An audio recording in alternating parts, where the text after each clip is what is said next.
Okay, आता बघा, आज आपण लास्ट लेक्चरला काय बघितलं?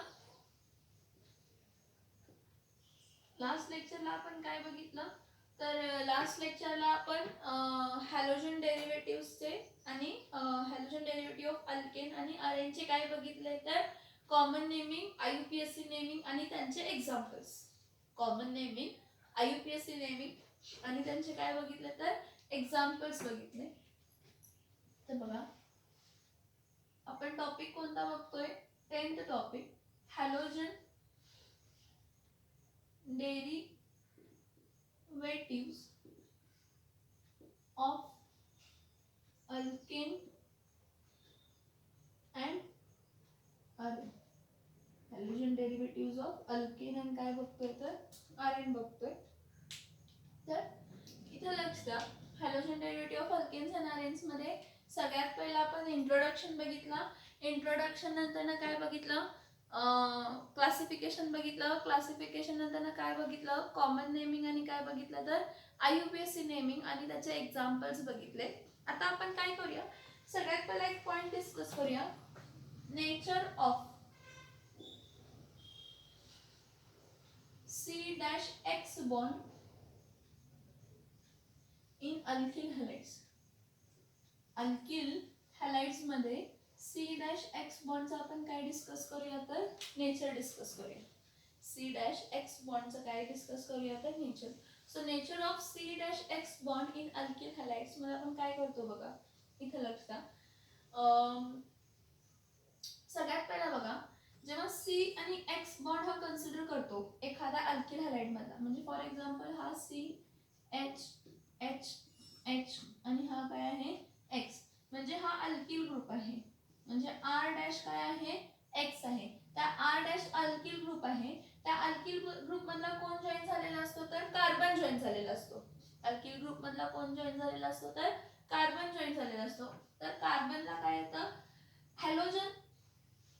आता जर तसं बघितलं तर आपण फर्स्ट पिरियडिक हायड्रोजन आणि काय आहे, हेलियम फर्स्ट पिरियड मध्ये.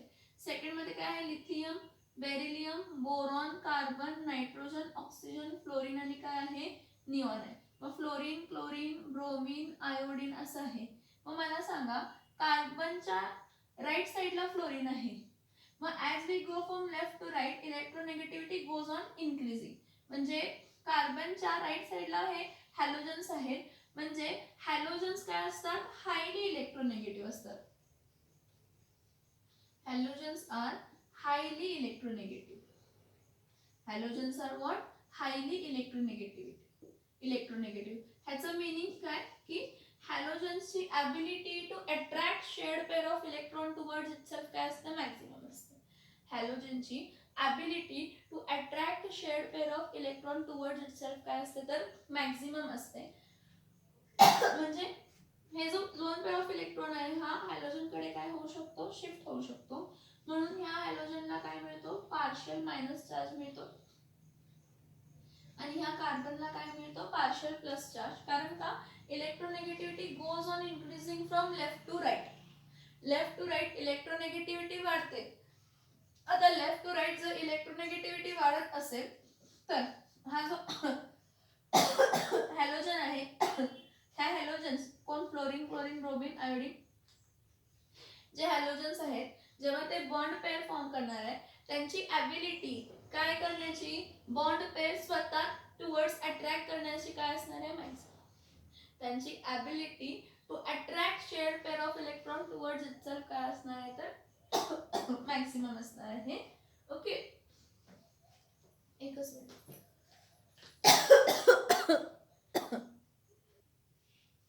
Okay, ability to attract shared pair of electrons ह्या हॅलोजनची मॅक्सिमम आहे. म्हणून हा हे जे लोन पेअर आहे ह्या साईडला शिफ्ट होत, सॉरी लोन पेअर नाही, हा जो बॉन्ड पेअर आहे हा इथं शिफ्ट होण्याचे काय असतात, मॅक्सिमम चान्सेस असतात, शिफ्ट होतात. त्यामुळे काय होतं, halogen gets partial negative charge. Halogen gets partial negative charge आणि हॅलोजनला पार्शियल नेगेटिव्ह चार्ज मिळतो. आता ह्यातला एक इलेक्ट्रॉन कार्बनचा होता, कार्बनचा एक इलेक्ट्रॉन होता आणि हॅलोजनचा होता. दोन्ही इलेक्ट्रॉन पेअर त्याकडे शिफ्ट झाल्यामुळे कार्बनकडे कोणता चार्ज आला तर partial. So carbon gets partial positive charge. बघा हॅलोजनला काय होणार आहे, partial plus negative charge develop होणार आहे आणि कार्बनला काय होणार आहे तर पार्शियल पॉझिटिव्ह चार्ज काय होणार आहे डेव्हलप होणार आहे. तर हा म्हणजे सी डॅश एक्स बॉन्डला कसला नेचर आहे, C dash X bond have polar nature. C dash X have what polar nature. C dash X bond have what polar nature. बघा अल्किल हॅलाइड मधलं काय असतं, एक कार्बन हॅलोजनला अटॅच असतो. जो कार्बन हॅलोजनला अटॅच असतो काय होतं की हॅलोजन इलेक्ट्रोनेगेटिव्ह असतं कारण तो राईट साइडला पिरियोडिक टेबल मध्ये, मग त्याची ability to attract shared pair of electron towards itself काय आहे मॅक्झिमम आहे. त्यामुळे ह्यावर पार्शियल मायनस चार्ज डेव्हलप होतो. आणि कार्बन लेफ्ट नाही, त्याच्याकडे इलेक्ट्रोनेगेटिव्हिटी कमी आहे. इलेक्ट्रोनेगेटिव्हिटी कमी आहे म्हणजे त्यावर इलेक्ट्रो पॉझिटिव्ह चार्ज डेव्हलप होतो, म्हणजे त्यावर काय डेव्हलप होतं तर partial plus. So halogens are highly electronegative. Therefore X gets partial negative charge. हॅलोजनला काय मिळतो, एक्स म्हणजे halogen, halogen gets partial negative charge and carbon gets partial positive charge. Therefore C dash X bonds have polar nature. C dash X बॉन्डला कसला nature असतो तर polar nature असतो. C dash X बॉन्डला कसला नेचर आहे polar nature आहे. Since C dash X बॉन्डला कसला नेचर आहे पोलार नेचर आहे. सी डॅश एक्स बॉन्डला कसला नेचर आहे पोलार नेचर आहे. मग आपण काय म्हणतो की C dash X bond polar nature आहे. मग त्यानंतर आपण काय म्हणतो की मग सी डॅश एक्स म्हणजे हॅलोजन आणि कार्बन मध्ये पोलार नेचर आहे, एकाला पार्शियल प्लस आहे आणि एकाला पार्शियल मायनस आहे. मग त्यांची बॉन्ड स्ट्रेंथ बद्दल आपण डिस्कस करतो. कशाबद्दल डिस्कस करतो, बॉन्ड स्ट्रेंथ बरोबर डिस्कस करतो. आता बॉन्ड स्ट्रेंथ म्हणजे काय, बॉन्ड स्ट्रेंथ म्हणजे काय की जर कार्बन आणि हॅलोजन मध्ये बॉन्ड आहे तर तो कार्बन आणि हॅलोजन किती टाइटली बॉन्डेड असणार आहे, काय असणार आहे टाइटली बॉन्डेड असणार आहे. हे बघा पार्शियल प्लस पार्शियल मायनस म्हणजे अट्रॅक्शन असणार आहे. पार्शियल प्लस पार्शियल मायनस म्हणजे काय असणार आहे अट्रॅक्शन असणार आहे. आणि त्या अट्रॅक्शन मध्ये कार्बन आणि हॅलोजन एक दुसऱ्याच्या जवळ असणार आहे.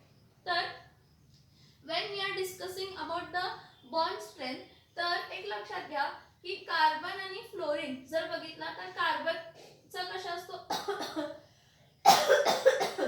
कार्बन कसा असतो sp3 हायब्रिडाइज्ड असतो.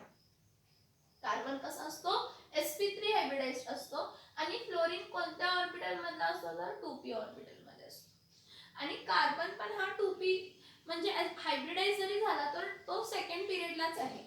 मग जर दोन सेम पिरियड मध्ये असतील, दोन एलिमेंट सेम पिरियड मध्ये असतील, दोन एलिमेंट सेम पिरियड मध्ये असतील तर त्यांची इलेक्ट्रोनेगेटिव्हिटी काय असते तर जास्त, त्यांची ability to attract share pair of electron काय असते जास्त असते. If two elements bonding to each other, if two elements bonding to each other belong to same period, then the force of attraction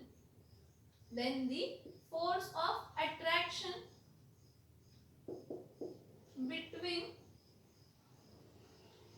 this constituent particle, the force of attraction between this constituent particle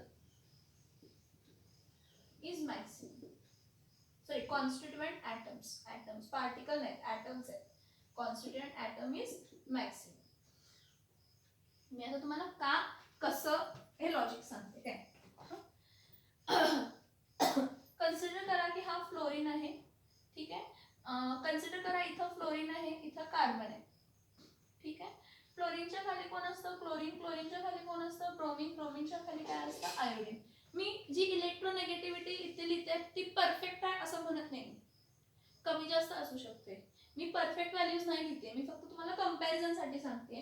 हा, फ्लोरीनची तर electronegativity किती असते? 4.0 सगळ्यात जास्त. फ्लोरीनची electronegativity सगळ्यात जास्त असते आणि ती किती असते तर 4.0 असते. ठीक आहे. कन्सिडर करा कार्बनची इलेक्ट्रोनेगेटिव्हिटी आहे 1.63. कार्बनची इलेक्ट्रोनेगेटिव्हिटी काय आहे? 1.63. हे फिक्स्ड आहेत आणि आपल्याला दिलेले आहेत पिरियडिक टेबल्स मध्ये. मग क्लोरीनची, मग आपण काय म्हणतो, लेफ्ट टू राईट मध्ये electronegativity goes on increasing. Left to right मध्ये electronegativity goes on increasing and top to bottom, top to bottom काय होते? इलेक्ट्रोनेगेटिव्हिटी काय होते? डिक्रीज होते. So left to right electronegativity काय होते? वाढते. टॉप टू बॉटम इलेक्ट्रोनेगेटिव्हिटी काय होते? कमी होते. तर एक लक्षात. मग इथं क्लोरीनची क्लोरीनची कन्सिडर करा 2.5 आहे, ब्रोमिनची कन्सिडर करा 2 आहे. ठीक आहे. 2.1 आहे किंवा 2.3 आहे कन्सिडर करा, आणि ह्याची किती आहे तर 2.1 आहे. हे मी परफेक्ट व्हॅल्यूज हेच आहेत असं म्हणत नाही, मी फक्त म्हणते की गृहीत धरा असंच असणार आहे की टॉप टू बॉटम इलेक्ट्रोनेगेटिव्हिटी काय होणार आहे? डिक्रीज होणार आहे. लेफ्ट टू राईट इलेक्ट्रोनेगेटिव्हिटी काय होणार आहे? वाढणार आहे. आता ज्या कोणत्याही दोन ॲटम्स मध्ये, ज्या कोणत्याही दोन ॲटम्स मध्ये म्हणजे कार्बन मध्ये आणि फ्लोरीन मध्ये काय म्हणते बघा, ज्या कोणत्याही दोन ॲटम्स मध्ये इलेक्ट्रोनेगेटिव्हिटीचा डिफरन्स काय असणार आहे? जास्त असणार आहे. तेवढा जास्त काय असणार आहे? पार्शियल प्लस आणि पार्शियल मायनसचा बॉन्ड. म्हणजे पार्शियल प्लस तेवढा स्ट्रॉंगर असणार आणि पार्शियल मायनस तेवढा स्ट्रॉंगर असणार आहे. मग जेवढं जास्त प्लस आणि मायनस डेव्हलप होईल स्ट्रेंथ, तेवढं जास्त ते एक दुसऱ्याजवळ अट्रॅक्ट करणार आहेत, आणि जेवढे जास्त अट्रॅक्ट करणार आहेत तेवढे जास्त जवळ येणार आहेत, आणि जेवढे जास्त जवळ येतील तेवढी जास्त त्यांची बॉन्डची स्ट्रेंथ असणार आहे. म्हणजे त्याला ब्रेक करायला एनर्जी काय लागणार आहे? जास्त लागणार आहे. त्याला ब्रेक करण्यासाठी एनर्जी काय लागणार आहे? जास्त लागणार आहे. मी काय सांगितलं बघा की जर काय म्हटलं की दोन ॲटम्स आहेत आणि त्यामध्ये बॉन्ड फॉर्म होतोय बाय शेअरिंग ऑफ इलेक्ट्रॉन्स. हा, दोन ॲटम्स आहेत. ठीक आहे. आता दोन ॲटम्स कार्बन फ्लोरीन कन्सिडर करा, कार्बन क्लोरीन कन्सिडर करा, कार्बन ब्रोमीन कन्सिडर करा, कार्बन आयोडीन कन्सिडर करा. मी काय म्हणते की दोघं आहेत. हा, दोन ॲटम्स आहेत आणि त्यामध्ये शेअरिंग ऑफ इलेक्ट्रॉन्समुळे बॉन्ड फॉर्म झालाय. तर ज्याची इलेक्ट्रोनेगेटिव्हिटी जास्त असते त्यावर पार्शियल मायनस चार्ज डेव्हलप होतो. म्हणजे फ्लोरीनवर पार्शियल मायनस चार्ज, क्लोरीनवर minus charge minus partial charge, ब्रोमीनवर मायनस पार्शियल चार्ज मायनस, आणि आयोडीनवर पण पार्शियल मायनस चार्ज डेव्हलप होणार आहे. कारण ते राईट हँड साईडला आहेत आणि as we go from left to right electronegativity goes on decreasing.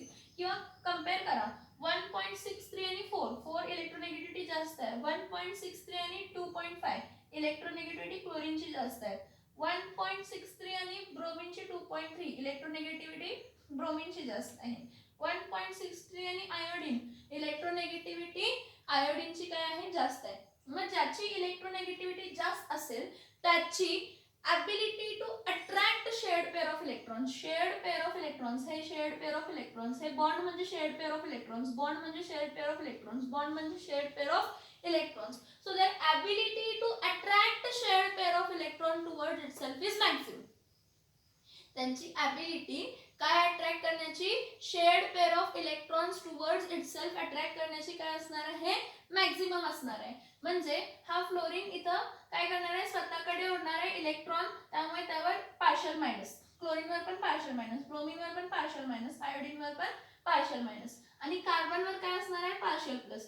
कार्बनवर काय असणार आहे? Partial plus. कार्बनवर काय असणार आहे? Partial plus. कार्बनवर काय असणार आहे? पार्शियल प्लस असणार आहे. ठीक आहे. ओके. नाव मी काय म्हणते, जेवढं जास्त दोघांमध्ये इलेक्ट्रोनेगेटिव्हिटीचा डिफरन्स तेवढा जास्त stronger force of attraction. More the difference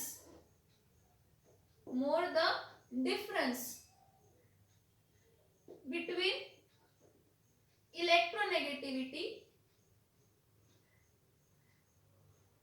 of two bonding atom,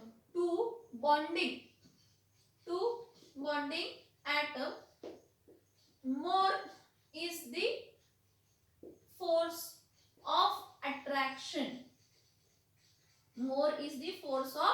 attraction. आणि जर फोर्स ऑफ अट्रॅक्शन जास्त असेल, जर फोर्स ऑफ अट्रॅक्शन जास्त असेल, if force of attraction is more, then if force of attraction is more, if force of attraction, if force of attraction is more, bond strength is also more. Bond strength is also more म्हणजे दोघं एक दुसऱ्याला जे join होणार आहेत ते tightly bound असणार आहेत. बॉन्ड स्ट्रेंथ इज मोर म्हणजे जे काही बॉन्डिंग आयटम्स आहेत ते टाइटली बाउंड होणार आहेत. ते काय होणार आहेत? टाइटली बाउंड होणार आहेत. मी ते सेंटेन्सेस दिले ते प्लीज लक्ष देऊन आणि समजून घ्या की जर more the difference between electronegativity of two bonding atoms, जर इलेक्ट्रोनेगेटिव्हिटीचा डिफरन्स दोघांमधला बॉन्डिंग ॲटम मधला जास्त असेल, जेवढा जास्त असेल तेवढे जास्त फोर्स ऑफ अट्रॅक्शन असते. फोर्स ऑफ अट्रॅक्शन म्हणजे जवळ येण्याची क्षमता.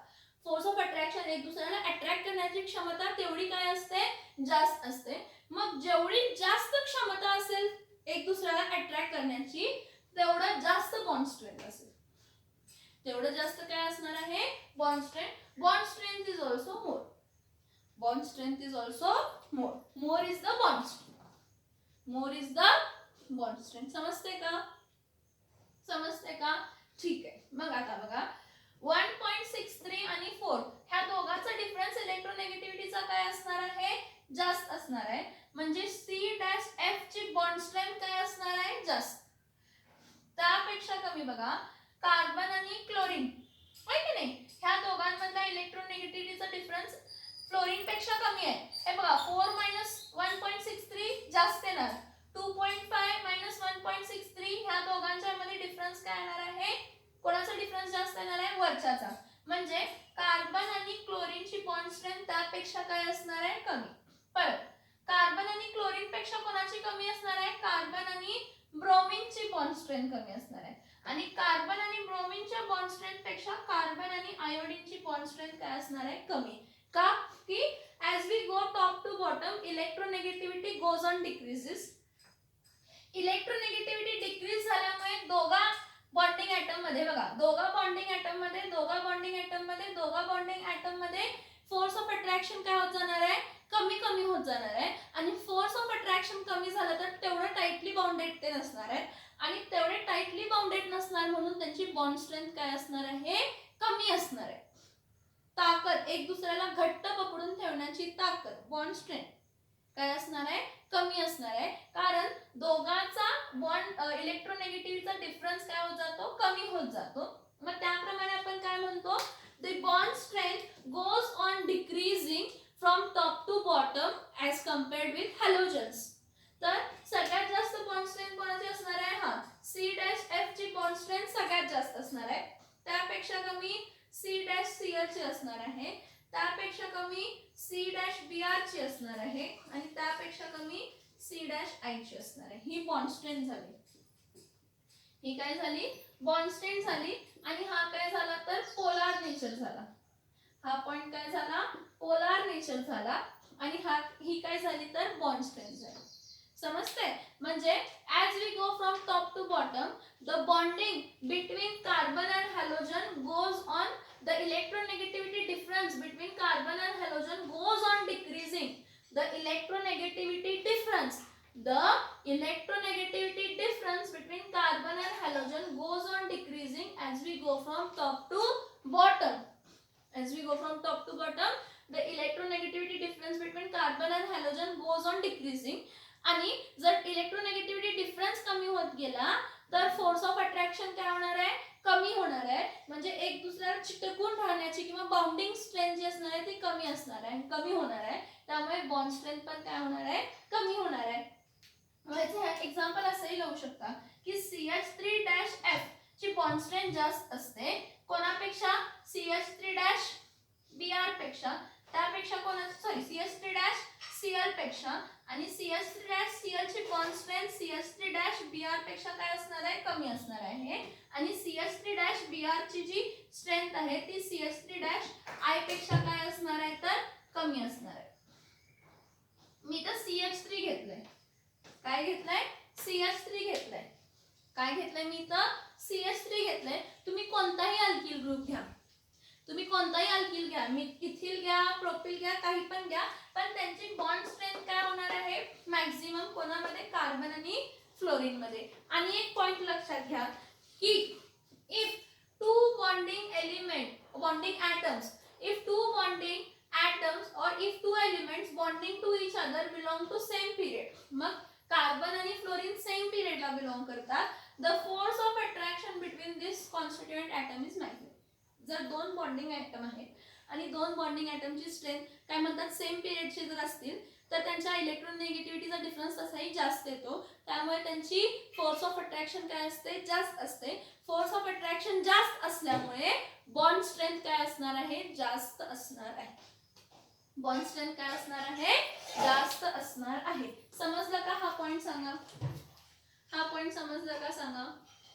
ही बॉन्ड स्ट्रेंथ झाली. आता बॉन्ड लेंथ एक पॉइंट आहे तो बघूया.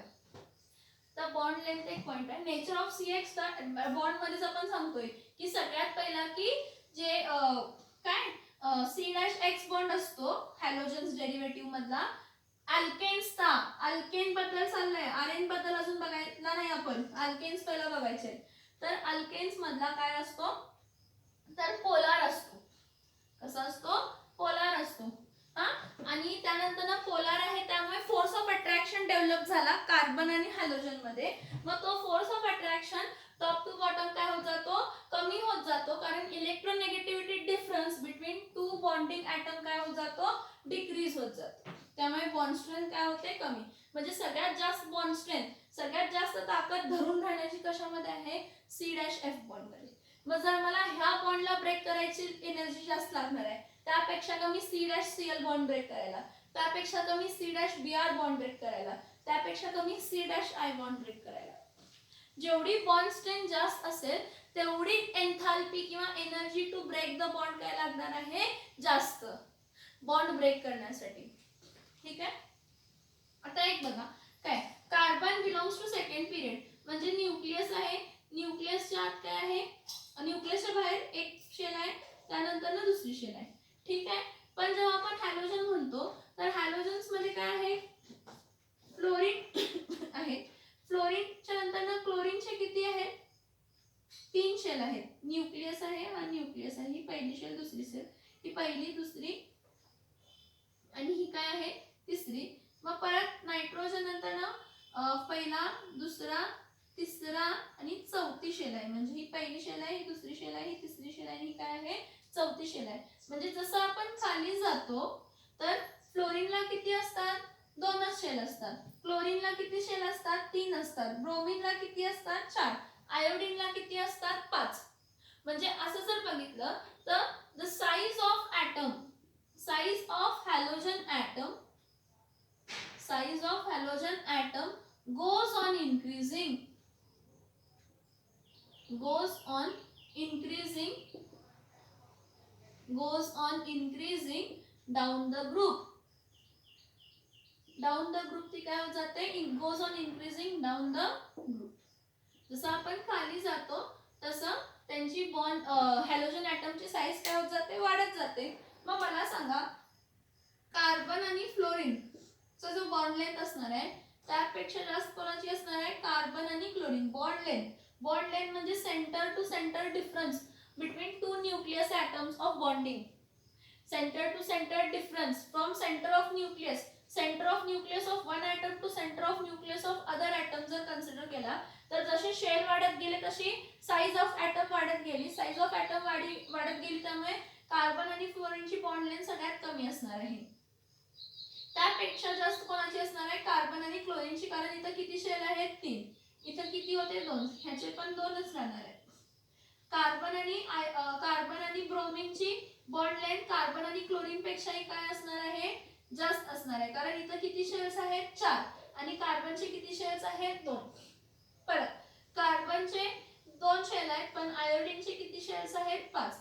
साइज वाढत गेली, शेल वाढत गेली, साइज वाढत गेली. साइज वाढत गेल्यामुळे कार्बनच्या सेंटर न्यूक्लियस, कार्बनच्या न्यूक्लियसच्या सेंटर पासून फ्लोरीनच्या सेंटर न्यूक्लियस घेतला, कार्बनचा सेंटर घेतला न्यूक्लियस, क्लोरीनचा सेंटर घेतला, कार्बनचा सेंटर घेतला, ब्रोमिनचा सेंटर घेतला, कार्बनचा सेंटर घेतला, आयोडीनचा सेंटर घेतला, तर ह्यांची साईज वाढत जाते, त्यामुळे ह्यांचे बॉन्ड लेंथ पण काय होत जातात, वाढत जातात. Means bond length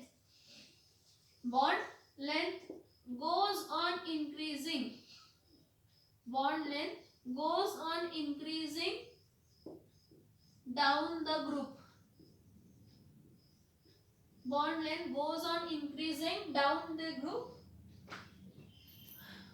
Bond length goes on increasing down the group.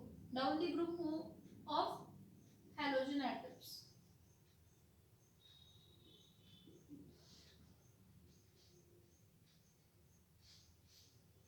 नाही तसं नको, डाउन दी ग्रुप नको, तसं नको लिहू. Bond length goes on increasing between, सगळ्यात कमी कोण आहे, कार्बन आणि फ्लोरीन. त्यापेक्षा बॉन्ड लेंथ कोणाची जास्त आहे, कार्बन आणि क्लोरीन. त्यापेक्षा कोणाची जास्त आहे, त्यापेक्षा कोणाची जास्त आहे, कार्बन आणि फ्लोरीन मधली जी बॉन्ड लेंथ असणार आहे ती कार्बन आणि क्लोरीन मध्ये जास्त असणार आहे. त्यापेक्षा कमी कशामध्ये असणार आहे, कार्बन आणि ब्रोमीन मध्ये. त्यापेक्षा जास्त कशामध्ये असणार आहे, तर कार्बन आणि आयोडीन. म्हणजे सगळ्यात जास्त बॉन्ड लेंथ कोणाची असणार आहे, कार्बन आणि आयोडीनची, कारण आयोडीनला किती शेअर्स आहेत, 5. त्यापेक्षा बॉन्ड लेंथ म्हणजे समजते का बघा, हे बघा मी कन्सिडर करते, इथं काय आहे, हा न्यूक्लियस आहे, ही पहिली शेल आहे आणि ही काय आहे, दुसरी शेल आहे. ठीक आहे, 1 2 3 4 5 6 आणि इथं काय आहे, 7. ठीक आहे, आणि फ्लोरीन बघा, हा न्यूक्लियस आहे, ही पहिली शेल आहे, त्यामध्ये किती इलेक्ट्रॉन असतात, 2. ही बाहेरची शेल आहे फ्लोरीनची. ठीक आहे, 1 2 1 आणि एक शेअर केलं, फ्लोरीनने एक शेअर केलं, 1 2 3 4 5 6 7. सॉरी हा कार्बन आहे ना, सॉरी, कार्बनची किती असतात, 4. 1 2 3 आणि काय असणार आहे, 4. ठीक आहे, हे सोडून द्यायचं बॉन्डिंग. इथं हायड्रोजन असतो, इथं हायड्रोजन असतो, इथं हायड्रोजन असतो. मी फक्त कार्बनचा सेंटर घेत, हा न्यूक्लियस जो आहे हा कार्बनचा सेंटर आहे, आणि हा 1 2 3 4 5 6 इथं 7 आणि हा 8. बरोबर, 1 2 3 4 5 6 हा 7वा, फ्लोरीनचा हा 7वा ॲटम, आणि हा कार्बनचा, हा शेअरिंग झालं. ठीक आहे, शेअरिंगमुळे ह्यांचं ओव्हरलॅपिंग झालं. आता ह्या सेंटरचा आणि हा सेंटर, म्हणजे कार्बनचा सेंटर घेतला आणि फ्लोरीनचा सेंटर घेतला, तर त्या दोघांमधली लेंथ, त्या दोन न्यूक्लियस मधली लेंथ म्हणजे काय असते, तर बॉन्ड लेंथ असते. त्या दोघांमधली लेंथ म्हणजे काय असते, तर बॉन्ड लेंथ असते. मग बघा, फ्लोरीनला किती आहेत शेल्स, 2च आहेत. ब्रोमीनला किती असणार आहेत, 3, बॉन्ड लेंथ वाढणार. ब्रोमीनला किती असणार आहेत, 4, परत बॉन्ड लेंथ वाढणार. आणि आयोडीनला किती शेल्स असणार आहेत, 5, परत बॉन्ड लेंथ वाढणार. So as we go from top to bottom of halogens, that size increases. Due to increase in size, the bond length between, due to increase size of halogen atom goes on increasing down the group. Due to this bond length goes on increasing between C dash F, मतलब bond length कमी असणार आहे, त्यापेक्षा जास्त CCl, त्यापेक्षा जास्त CBr मधला bond length असणार आहे, त्यापेक्षा जास्त CI मधला बॉन्ड लेंथ असणार आहे. आता एक आणि एक इथं लक्ष घ्या की bond length is inversely proportional to bond strength. Bond length ही इनवर्सली प्रपोर्शनल असते. कोणाला इनवर्सली प्रपोर्शनल असते, तर बॉन्ड स्ट्रेंथला. जेवढी जास्त बॉन्ड लेंथ तेवढी कमी एनर्जी लागते बॉन्ड ब्रेक करण्यासाठी. जेवढी जास्त बॉन्ड लेंथ असते तेवढी कमी एनर्जी लागते बॉन्ड ब्रेक करण्यासाठी. कमी एनर्जी लागते म्हणजे काय, की ते जे 2 बॉन्डिंग ॲटम्स आहेत ते टाइटली बाउंडेड नसणार. मग सगळ्यात जास्त बॉन्ड लेंथ कोणाची आहे, कार्बन आणि आयोडीनची. मग बॉन्ड लेंथ सगळ्यात जास्त आयोडीनची आहे, म्हणून बॉन्ड स्ट्रेंथ सगळ्यात कमी कोणाची आहे, आयोडीन. बॉन्ड लेंथ जास्त, बॉन्ड स्ट्रेंथ कमी. बॉन्ड लेंथ आणि जरा काय झाली, बॉन्ड लेंथ कमी झाली, बॉन्ड स्ट्रेंथ वाढली. बॉन्ड लेंथ कमी झाली, बॉन्ड स्ट्रेंथ वाढली. बॉन्ड लेंथ कमी झाली, बॉन्ड स्ट्रेंथ वाढली. हे बघा, हा जो आहे कशासाठी आहे, हा बॉन्ड स्ट्रेंथचा आहे. हा बॉन्ड स्ट्रेंथचं इन्क्रीजिंग ऑर्डर मध्ये मी तुम्हाला दाखवलंय. बॉन्ड लेंथचं कसं असणार आहे, उलट कार्बन फ्लोरीनची बॉन्ड लेंथ कमी असणार आहे. ठीक आहे, त्यापेक्षा जास्त कार्बन आणि क्लोरीनची बॉन्ड लेंथ असणार आहे. त्यापेक्षा जास्त कार्बन आणि ब्रोमीनची असणार आहे. त्यापेक्षा जास्त कार्बन आणि काय असणार आहे, आयोडीनची काय असणार आहे, बॉन्ड लेंथ. मग ज्याची जास्त बॉन्ड लेंथ त्याची कमी बॉन्ड स्ट्रेंथ. मग काय होतंय, top to bottom bond strength वाढत कमी होत जाते. टॉप फ्लोरीन टॉपला असतो, पहिला फ्लोरीन असतो, मग क्लोरीन असतं, मग ब्रोमीन असतं आणि मग काय असतं, आयोडीन असतं. मग जसं बॉन्ड काय म्हणतात, जसं साईज काय सॉरी जसं as we go from top to bottom, as we go from top to bottom in halogen atoms, as we go from top to bottom of halogen atoms, bond strength goes on decreasing between carbon and halogen. Bond strength goes on decreasing between halogen and bond strength goes on decreasing between halogen and carbon, and bond length goes on increasing between halogen and carbon.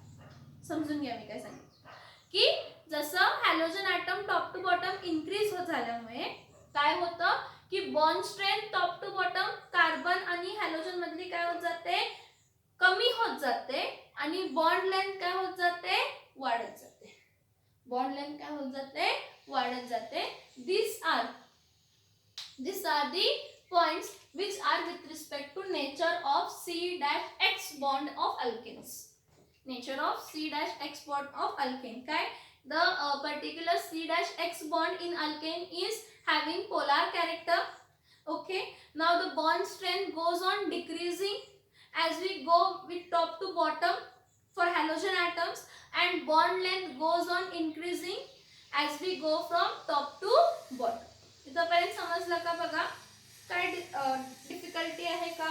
ऐका, properly ऐका, उगाच ऐकायचं म्हणून ऐकू नका, बघायचं म्हणून बघू नका. जे मी पॉइंट सांगतेय ना ते स्टॉप करून परत बघा मागे जाऊन पाहिजे असेल तर, पण समजून घ्या, खूप इझी वेनं सांगितलंय. Nature of C-X bond in alkyl halides, हा पॉइंट समजून घ्या. नेक्स्ट पॉइंट मी काय घेणार आहे, नेक्स्ट पॉइंट मी प्रिपरेशन ऑफ अल्किल हॅलाइड्स घेणार आहे.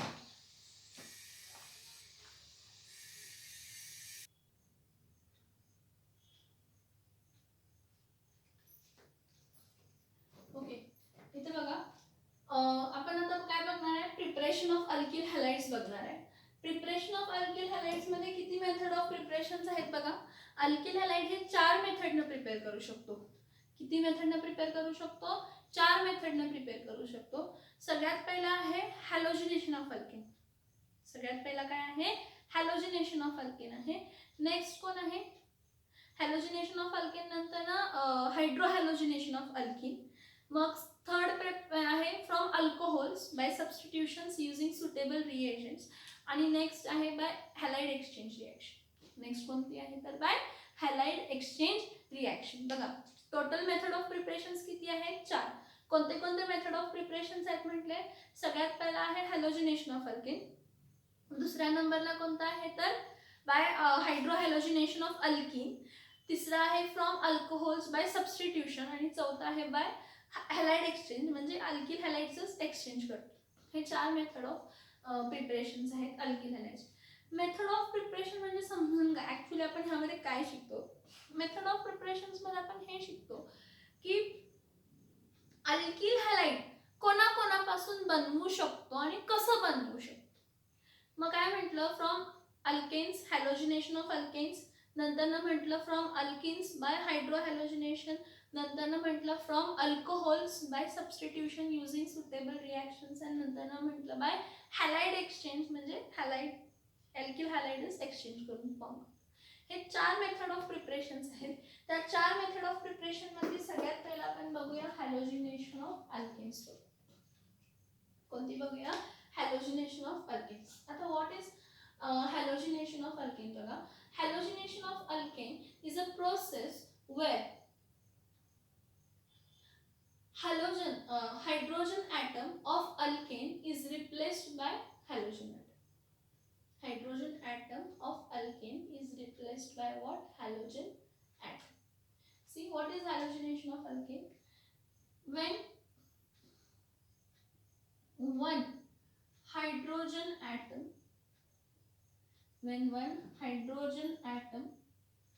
of alkane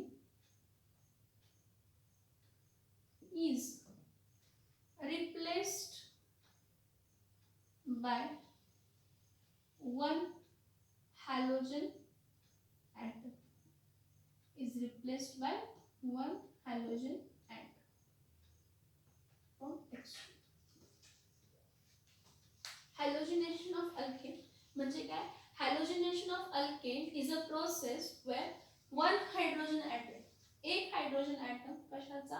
अल्केनचा, is replaced by one halogen atom of halogens.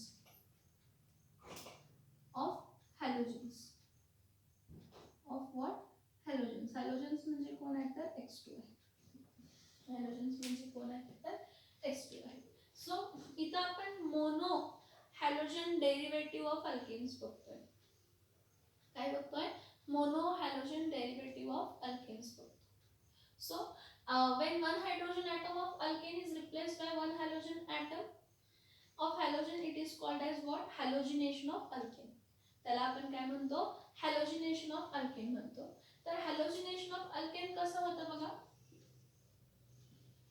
इथं पहिला हे समजवायला पाहिजे. ठीक, एक इकडे लक्ष द्या. हॅलोजिनेशन ऑफ अल्केन कसं होतं? See, halogenation of alkane, halogenation of alkane takes place directly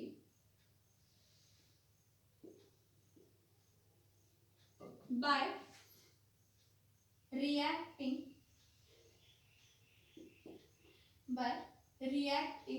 alkane with halogens. By reacting alkane with halogen. आता हॅलोजन्स कोणते कोणते आहेत? फ्लोरीन, क्लोरीन, ब्रोमीन आणि काय आहे तर iodine. So C, halogenation of alkane takes place directly by reacting alkane with halogens, that is chlorine, chlorine, bromine and iodine in presence of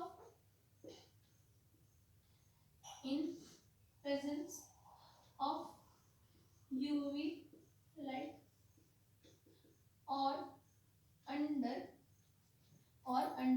suitable condition. आता or under suitable condition म्हणजे काय? तर रिॲक्टिव्हिटी वेगवेगळी आहे हॅलोजन्सची. सगळ्या हॅलोजन्सची रिॲक्टिव्हिटी काय नाही आहे? सेम नाहीये. त्यामुळे आपण काय म्हटलं? एक तर in presence of UV light और अंडर सुटेबल कंडिशन. म्हणजे जो हॅलोजन त्या अल्केन बरोबर रिॲक्ट होतो. जो हॅलोजन त्या अल्केन बरोबर काय होतो? रिॲक्ट होतो. त्यावर डिपेंड आहे. So what we said, halogenation of alkane takes place directly by reacting alkane with halogens in presence of UV light or under suitable condition. का? तर रिॲक्टिव्हिटी वेगवेगळी आहे. रिॲक्टिव्हिटी सगळ्याची काय नाही आहे? सेम नाही आहे. आता मी काय म्हटलं इथं? One hydrogen atom of alkane is replaced by one halogen item.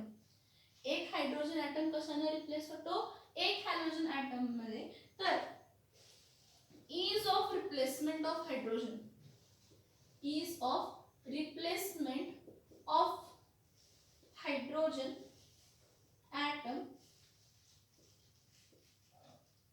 in carbon is of order, is in further order, आता ह्याचं मीनिंग काय? Ease of replacement of hydrogen atom in carbon is in further order. Further order म्हणजे काय बघा, की आपण बघितले types of carbons खूप सारे होते, की आपण टाइप्स ऑफ कार्बन मध्ये बघितलं की कार्बन sp3 हायब्रिडाइज्ड आहे, कार्बन sp2 हायब्रिडाइज्ड आहे, प्रायमरी कार्बन आहे, सेकंडरी कार्बन आहे, टर्शरी कार्बन आहे, मिथिल कार्बन आहे, अलिलिक कार्बन आहे, बेन्झिलिक कार्बन आहे, फिनिलिक कार्बन आहे, विनिलिक कार्बन आहे. हे डिफरंट टाइप्स ऑफ कार्बन बघितले. मग सगळ्यात जास्त इझिली हायड्रोजन ॲटम कोण रिप्लेस करतो? तर बघा, the ease of replacement of hydrogen atom of carbon is in further order. काय फर्दर ऑर्डर इथं बघा, फर्दर ऑर्डर काय आहे इथं बघा की कधीही अलिलिक कार्बन आहे, कसला कार्बन आहे? अलिलिक कार्बन आहे. और अलिलिक कार्बन आणि बेन्झिलिक कार्बन जर असेल, कसला कार्बन असेल? बेन्झिलिक कार्बन. अलिलिक कार्बन किंवा कसला कार्बन आहे? बेन्झिलिक कार्बन. अलिलिक कार्बन म्हणजे काय? अशा कार्बनचा हायड्रोजन रिप्लेस होणार ज्याच्या बाजूच्या कार्बनला लगेच डबल बॉन्ड आहे. काय म्हटलं बघा, अलिलिक कार्बन म्हणजे कसं म्हटला? अशा कार्बनचा हायड्रोजन रिप्लेस होणार ज्याच्या बाजूच्या कार्बनला लगेच डबल बॉन्ड. ह्यामध्ये इज ऑफ रिप्लेसमेंट काय असते? जास्त. हा, आणि हे इक्वल टू म्हणजे ह्यामधून पटकन हायड्रोजन रिप्लेस होणार आणि जेवढा इझिली अलिलिक कार्बन मध्ये रिप्लेस होतो तेवढाच इझिली कशामध्ये होतो? तर बेन्झिलिक कार्बन मध्ये. बेन्झिलिक कार्बन म्हणजे असा कार्बन की ज्या कार्बनचा हायड्रोजन रिप्लेस होणार आहे त्याच कार्बनला फिनिल ग्रुप आहे. बेन्झिलिक कार्बन ह्या कार्बनचा हायड्रोजन इझिली रिप्लेस होणार कारण ह्या कार्बनला लगेच कोणता ग्रुप आहे? फिनिलिक ग्रुप आहे, म्हणजे बेन्झिलिक कार्बन. म्हणजे ease of replacement of hydrogen atom in carbon is in further order. What? Allylic carbon is equivalent to phenylic carbon, sorry allylic carbon and benzylic carbon मध्ये हायड्रोजन्स इझिली रिप्लेस होणार आहेत. कसे होणार आहेत? Easily replace होणार आहेत. त्यापेक्षा कमी इझिली कशामध्ये रिप्लेस होणार? तर टर्शरी कार्बन मध्ये. त्यापेक्षा कमी इझिली कशामध्ये रिप्लेस होणार आहे? टर्शरी कार्बन पासून. त्यापासून कमी कशामध्ये रिप्लेस होणार? तर सेकंडरी कार्बन मधून. त्यापेक्षा कमी इझिली रिप्लेस होणार, कमी इझिली हा, प्रायमरी कार्बन. त्यापेक्षा कमी इझिली रिप्लेस होणार मिथिल कार्बन म्हणजे CH3 डॅश म्हणजे मिथेन मधला मिथिल कार्बन. आणि त्यापेक्षा कमी इझिली, एकदम कमी इझिली रिप्लेस होणार हायड्रोजन ॲटम कशामधला? तर विनिलिक कार्बन और vinylic carbon and phenylic carbon म्हणजे आरिल कार्बन. कसला कार्बन? Aryl carbon. हे लक्षात घ्या. Ease of replacement of hydrogen atom, हा, ease of replacement of hydrogen atom in carbon is in further order. म्हणजे काय? ज्या कार्बनला हायड्रोजन ॲटम आहे तो इझिली कशामध्ये इझिली रिप्लेस होणार? तर अलिलिक कार्बन असेल तर त्यामध्ये हायड्रोजन इझिली रिप्लेस होणार. बेन्झिलिक कार्बन असेल तर त्यामध्ये पण हायड्रोजन इझिली रिप्लेस होणार. त्यापेक्षा कमी इझिली कशामध्ये होणार आहे? टर्शरी मध्ये. त्यापेक्षा कमी easily secondary hydrogen carbon. Secondary carbon म्हणजे काय? टर्शरी कार्बन म्हणजे काय? ज्या कार्बनला हॅलोजन ॲटम अटॅच होणार त्या कार्बनला आणि किती कार्बन जॉईन आहेत? 3. सेकंडरी कार्बन म्हणजे काय? ज्या कार्बनला हॅलोजन अटॅच होणार त्या कार्बनला आणि किती कार्बन जॉईन आहेत? 2.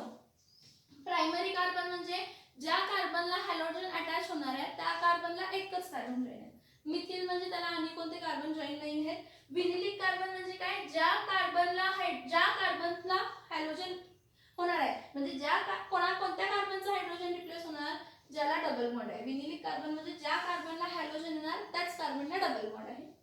आणि आरिलिक म्हणजे फिनिल ग्रुप म्हणजे बेन्झीन ग्रुप मधला हायड्रोजन. म्हणजे सगळ्यात कमी इझिली विनिलिक किंवा आरिल कार्बन मधला हायड्रोजन काय होणार आहे? रिप्लेस. त्यापेक्षा जरा चांगलं इझिली पटकन कशामध्ये होणार? CH3 मिथिल ग्रुप मधला. त्यापेक्षा इझिली प्रायमरी मध्ये. त्यापेक्षा इझिली सेकंडरी कार्बन मध्ये. त्यापेक्षा इझिली टर्शरी कार्बन मध्ये रिप्लेसमेंट होणार हायड्रोजनची. त्यापेक्षा इझिली अलिलिक किंवा बेन्झिलिक. अलिलिक आणि बेन्झिलिकची strength of replacing hydrogen atom is same. Similarly vinylic and aryl carbons म्हणजे अरोमॅटिक ग्रुप ह्यामध्ये sp2 हायब्रिडाइज्ड कार्बन असतं आणि ह्या केसमध्ये sp3 हायब्रिडाइज्ड कार्बन असतं. ही ease of replacement of hydrogen atom from carbon atom. कारण ज्या कार्बनचा हायड्रोजन रिप्लेस होणार आहे त्याच कार्बनला हॅलोजन जॉईन होणार. ज्या कार्बनचा हायड्रोजन रिप्लेस होणार आहे त्याच कार्बनला कोण जॉईन होणार आहे, ज्या कार्बनचा हायड्रोजन रिप्लेस होणार त्याच कार्बनला कोण रिप्लेस होणार, कोण येणार आहे तर हॅलोजन. मग कोणाचे तर अलिलिक आणि बेन्झिलिक कार्बनचे हायड्रोजन पटकन रिप्लेस होतील. त्यापेक्षा कमी टर्शरी, त्यापेक्षा कमी सेकंडरी कार्बन, त्यापेक्षा कमी प्रायमरी, त्यापेक्षा कमी मिथिलिक ग्रुप, त्यापेक्षा कमी विनिलिक कार्बन किंवा अरिलिक कार्बन. आता पुढे बघा रिॲक्शन काय असते बघा. आता मी काय लिहिते इकडे एक मिनिट लक्ष द्या. काय नॉर्मली अल्केनचा फॉर्म्युला काय असतो CnH2n+2. CnH2n+ काय असतो 2 हा अल्केन आहे. म्हणजे मी तर काय लिहिते CH4 म्हणजे हा अल्केन आहे. जर मी ह्याला असं लिहिलं CnH2n+1H, CnH2n+ काय लिहिलं 1H, एवढंच केलं की ह्यातला एक हायड्रोजन कमी करून हा असा लिहिला का तर मी हा रिप्लेस करू शकतो. हा CnH2n+1 म्हणजे अल्किल ग्रुप असतो ना. कोणता ग्रुप असतो अल्किल. म्हणजे इथं मी काय लिहू शकते R-H लिहू शकते ना. R-H लिहू शकते की नाही लिहू शकते, लिहू शकते. R-H लिहू शकते की नाही लिहू शकते तर लिहू शकते. तर मी काय सांगते बघा CnH2n+2 म्हणजे हा अल्केनच आहे. हा अल्केन मी असा लिहू शकते CnH2n+1H म्हणजे मी इथं काय लिहिणार आहे CH3. CH4 मधला एक हायड्रोजन कमी केला CH3H म्हणजे हा अल्किल ग्रुप झाला. म्हणजे RH म्हणजे अल्केनच होता पण अल्केन कसा लिहिला असतो अल्किलला हायड्रोजन जॉईन केला. अल्किलला हायड्रोजन जॉईन केला तर कोण फॉर्म होत असतो तर अल्केन फॉर्म होत असतो. तर इथे लक्ष द्या काय हा इथं R-H हा कोण आहे अल्केन आहे. ठीक आहे. ह्या अल्केनची रिॲक्शन कोणाबरोबर करते हॅलोजन्स बरोबर. ह्या अल्केनची रिॲक्शन कोणाबरोबर करते हॅलोजन बरोबर करते. हा ह्याची रिॲक्शन हॅलोजन बरोबर अंडर सुटेबल कंडिशन. SC म्हणजे काय आहे सुटेबल कंडिशन. SC म्हणजे काय आहे सुटेबल कंडिशन आहे. SC म्हणजे कसली कंडिशन आहे सुटेबल कंडिशन आहे.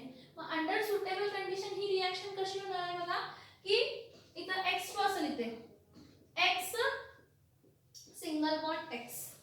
मग इथे काय होतंय बघा की हायड्रोजन ॲटम अल्केनचा कशाने रिप्लेस होतो हॅलोजन ॲटमने. म्हणजे इथं हा एक हायड्रोजन ॲटम एक हॅलोजन ॲटमने काय झाला रिप्लेस मोनो अल्किल हॅलाइड्स फॉर्म करण्यासाठी. म्हणजे इथं काय फॉर्म होणार आहे R-X प्लस H-X. बघा इथं R आहे हा R आहे R' इथं X आला ना H च्या जागी काय आला X. So R-X plus H-X म्हणजे हा कोण आहे अल्किल काय आहे हॅलाइड. अल्किल हॅलाइड म्हणजे काय आहे hello alkane.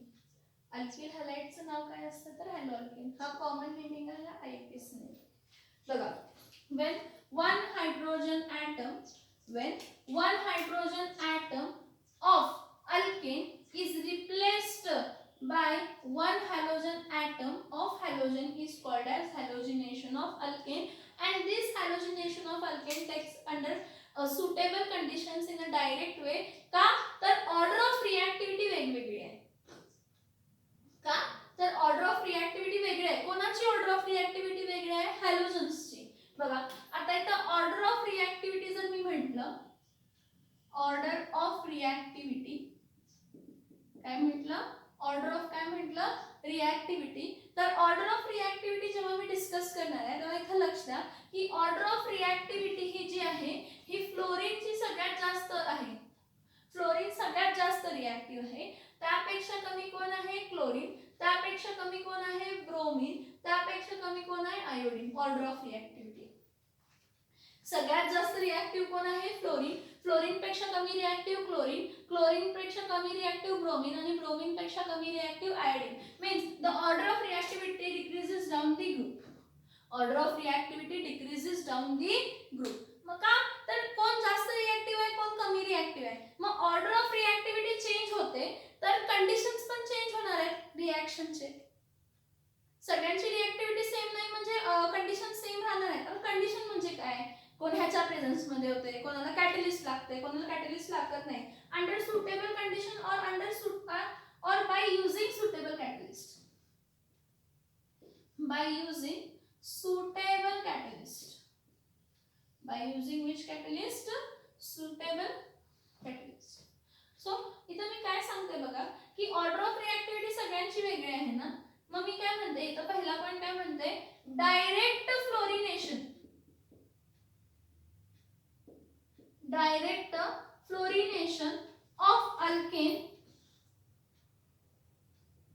is highly exothermic, is highly exothermic and it's highly exothermic and explosive reaction which causes cracking, which causes cracking. ह्याचं मीनिंग समजून घ्या, ह्याचं मीनिंग समजून घ्या. मी इथं halogen F single bond F घेतलं तर ही रिएक्शन जी असणार आहे हायली एक्झोथर्मिक, म्हणजे खूप हीट बाहेर पडणार, कारण ह्या बॉन्ड ब्रेक करायला मला एनर्जी जास्त लागते, फ्लोरीन सिंगल बॉन्ड फ्लोरीन. मग मी काय म्हणणार आहे, डायरेक्ट फ्लोरिनेशन ऑफ अल्किन ही कशी आहे, हायली एक्झोथर्मिक आहे, हायली एक्सप्लोसिव्ह आहे, हायली एक्झोथर्मिक आहे, हायली एक्सप्लोसिव्ह रिएक्शन आहे आणि ती काय कॉज करते तर क्रॅकिंग कॉज करते. काय कॉज करते, क्रॅकिंग. क्रॅकिंग म्हणजे काय, तर जर मी एखादा सगळे घेतला असता रिएक्शन मध्ये CH3 single bond CH3 plus F2 ह्याबरोबर रिएक्शन केली असती तर ह्यामध्ये काय झालं असतं, हा फ्लोरीन रिप्लेस झाला असता ह्यावेळेस, ॲज वेल ॲज कार्बन कार्बन बॉन्ड काय झाला असता, ब्रेक, ॲज वेल ॲज कार्बन कार्बन बॉन्ड काय झाला असता, ब्रेक झाला असता.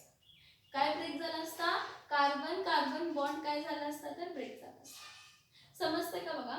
Direct fluorination of alkane is highly exothermic and एक्सप्लोसिव्ह reaction which causes cracking, म्हणजे काय तर तो CC बॉन्ड काय करतो, ब्रेक करतो. काय ब्रेक करतो, CC बॉन्ड काय करतो, ब्रेक करतो. नेक्स्ट बघा, direct chlorination,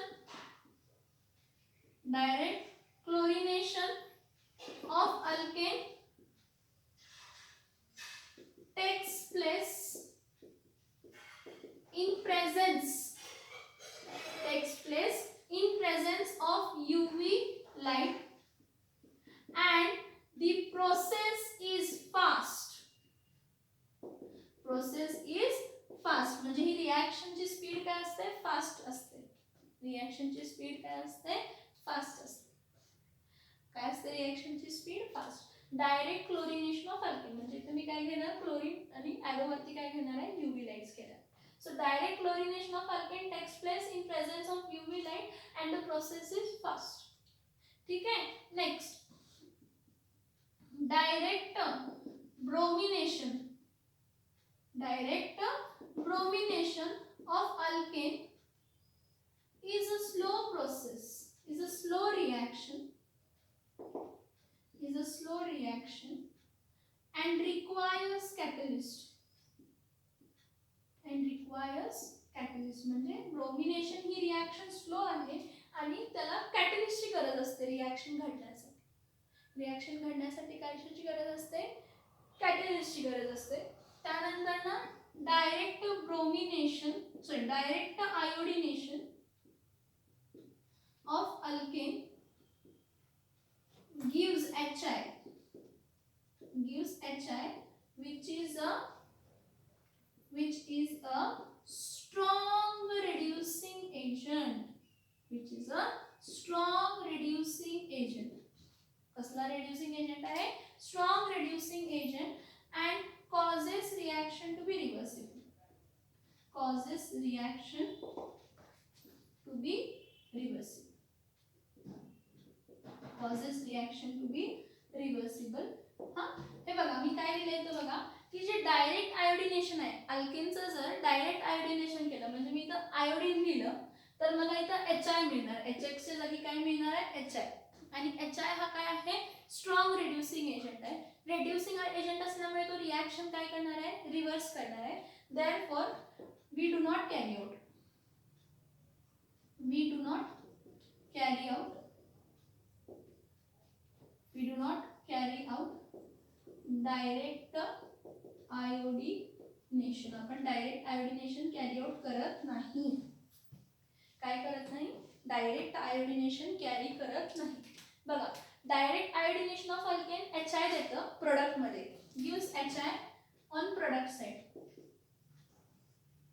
on product side direct iodination of alkane gives HI on product side. हा, which is a strong reducing agent, जो की कसला रिड्युसिंग एजंट आहे? स्ट्रॉंग रिड्युसिंग एजंट असतो. And it causes